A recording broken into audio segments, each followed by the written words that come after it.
This episode of Max Scoville's Study Hall is brought to you by Loot Crate. War. War never changes. Not even when everything gets decimated by nuclear bombs and there are dudes running around in power armor shooting lasers at super mutants. Nope. War never changes.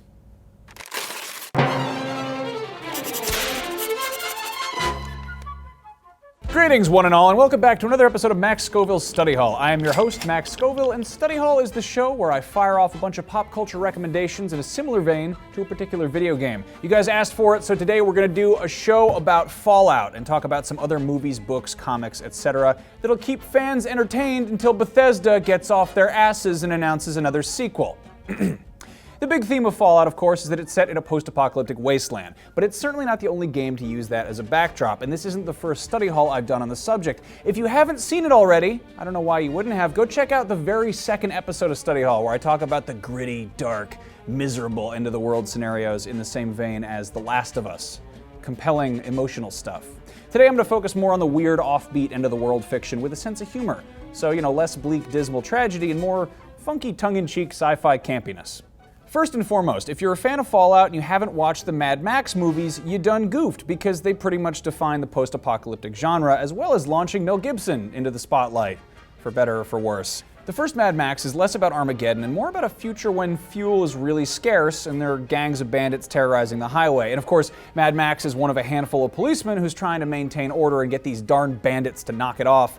Well, the first Mad Max is kind of like an Australian Dukes of Hazzard crossed with Judge Dredd. Its sequel, The Road Warrior, should be much more familiar to Fallout fans, and it was undeniably one of the bigger inspirations to the series. In The Road Warrior, shit has officially gotten real and everyone's wearing assless chaps and riding around in gyrocopters and killing each other with boomerangs, and it's awesome.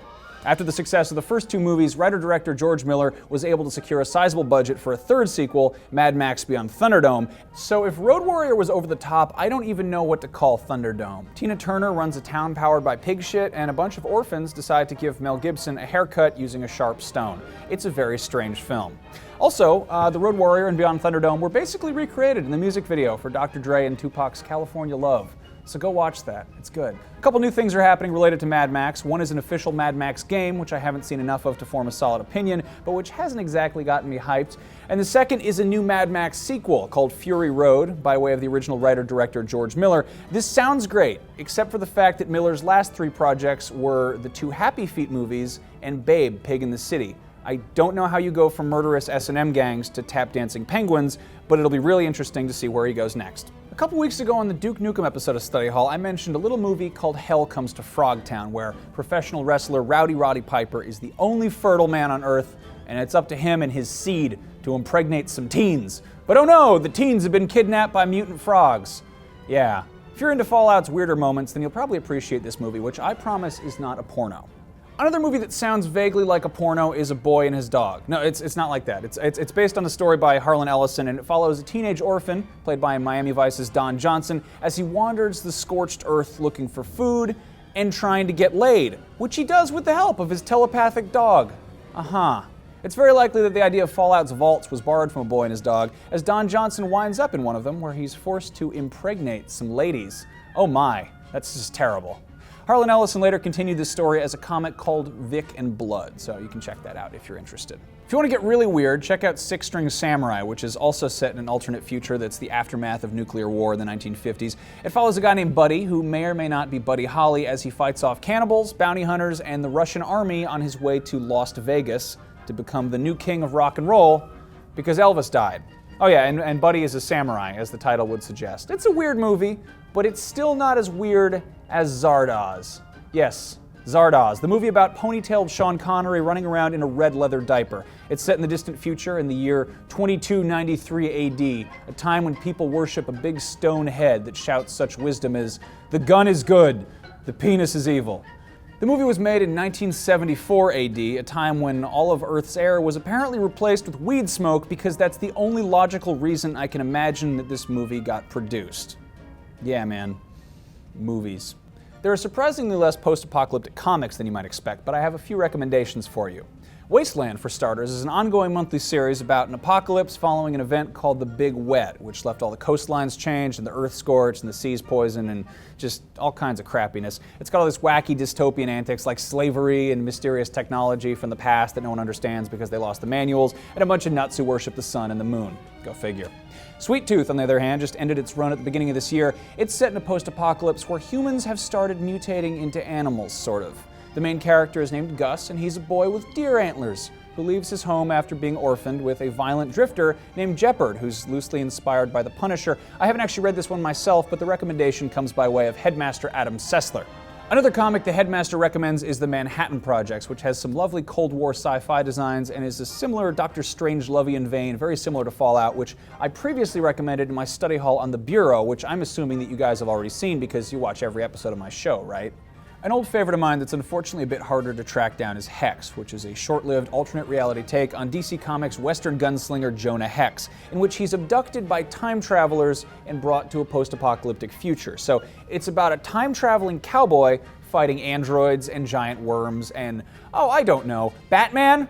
Yeah, I generally try to keep an open mind, but if you can't appreciate Hex on some level, you're an idiot, and I hate you, and it's your fault the series only lasted 18 issues. I really wish that DC would reprint this. Maybe they will, if we complain enough.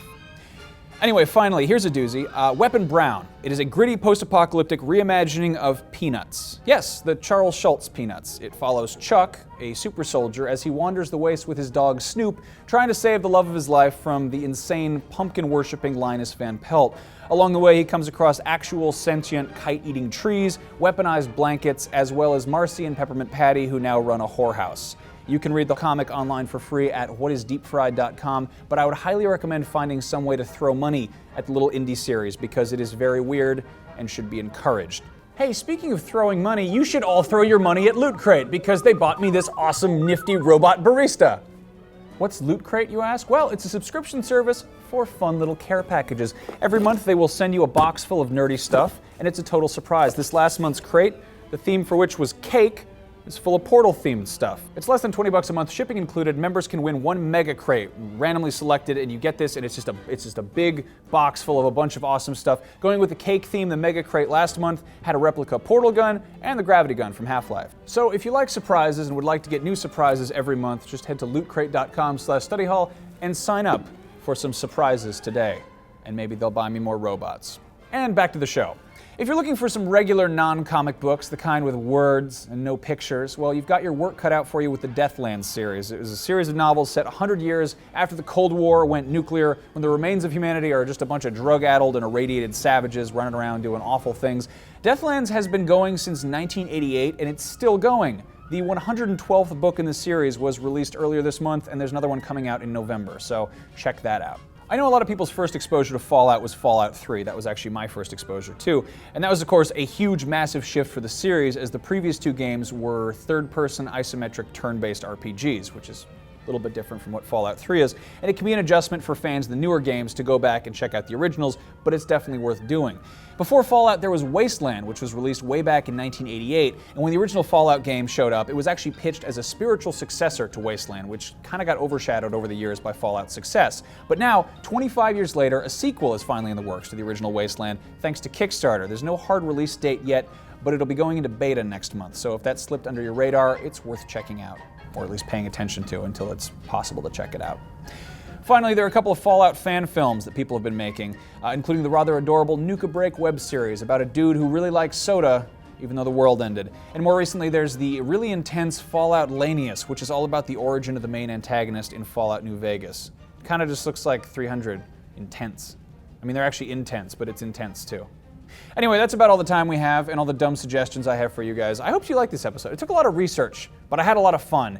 If you're new to Study Hall, go back and watch the earlier episodes, please. Please just go check them out. I'm having a blast with this show, and if you guys are into it too, you should spread it around. I hate it when YouTubers say this kind of stuff, but go show it to your friends. Put it on Facebook, on Twitter, on Google+, on Instagram, on BuzzFeed, on Tumblr, on DeviantArt, whatever else you want to put on. Just spread it around.